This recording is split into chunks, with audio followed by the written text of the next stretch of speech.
బుట్టాయగూడెం అడవి ప్రకృతి అందాలకు నిలయం.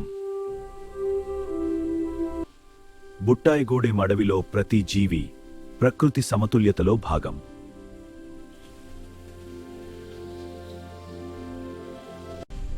కానీ ఒకరోజు ఆ ప్రశాంతత కదిలింది.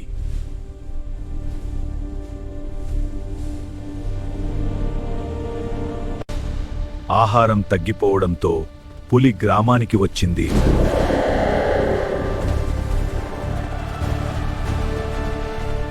పులి ఆవులపై దాడి చేస్తుంది, కానీ మనుషులకు మాత్రం హాని చేయడం లేదు. కానీ పిల్లల వద్ద జాగ్రత్త అవసరం. అవును, అడవికి దూరంగా ఉంచండి. జాగ్రత్తగా ఉందాం. ఈ సంఘటన వెనుక నిజం తెలుసుకోవడానికి మా బిగ్ రిపోర్టర్ సత్యనారాయణ బయలుదేరుతున్నారు. ఈ రోజు నేచర్ నిజాన్ని తెలుసుకోవాలి. ఆ పులి యొక్క బాధాన్ని, లోకాన్ని, దివ్యాన్ని తెలియజేద్దాం పదండి. నువ్వు గ్రామానికి ఎందుకు వస్తున్నావు చెప్పు మిత్రమా. ఆ అడవిలో ఒక బెంగాల్ పులి పెద్ద చెట్టు కింద ప్రశాంతంగా కూర్చుంది. ఒక అద్భుతమైన అడవి క్షణం. మా ఇంటిని మీరు తీసుకున్నారు.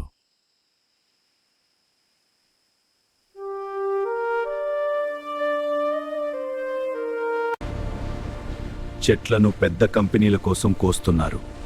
మీ అవసరాల కోసం అడవులను నాశనం చేస్తున్నారు. రోడ్లు మా జీవన మార్గాలను కట్ చేస్తున్నాయి. మా మృగజీవులకు నివాసం లేకుండా చేస్తున్నారు.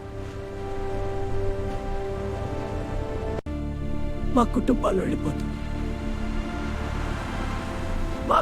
విడిపోతున్నాయి.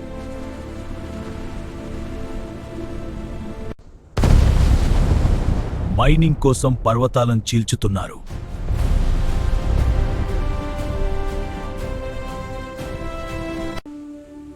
ఆనకట్టలు నిర్మిస్తున్నారు. అడవులకు నీరు అందకుండా చేస్తున్నారు. జలాలను కలుషితం చేస్తున్నారు.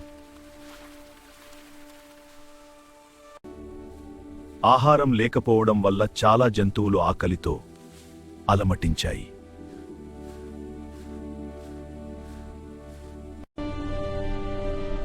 ఆహారం లేక ఆకలితో జంతువులు గ్రామాలకు వస్తున్నాం.